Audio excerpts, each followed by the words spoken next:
आखिरकार जो एक्सपेक्टेड था वही हुआ।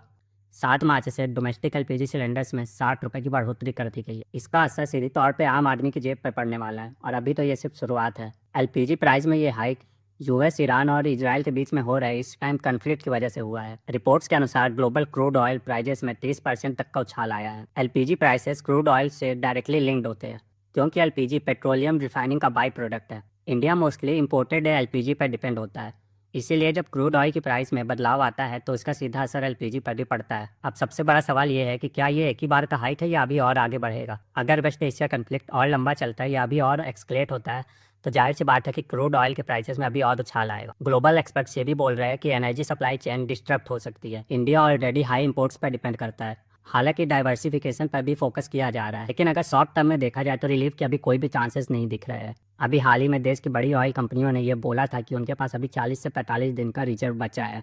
और अब एलपीजी प्राइस में ये हाइक देखकर ये उम्मीद करना बिल्कुल भी गलत नहीं होगा कि आने वाले समय में पेट्रोल और डीजल के प्राइस भी हमारी और आपकी जेब को हल्की करने वाले हैं। आपको क्या लगता है कि अभी और हाइक्स आएगी या गवर्नमेंट इसे कंट्रोल कर लेगी?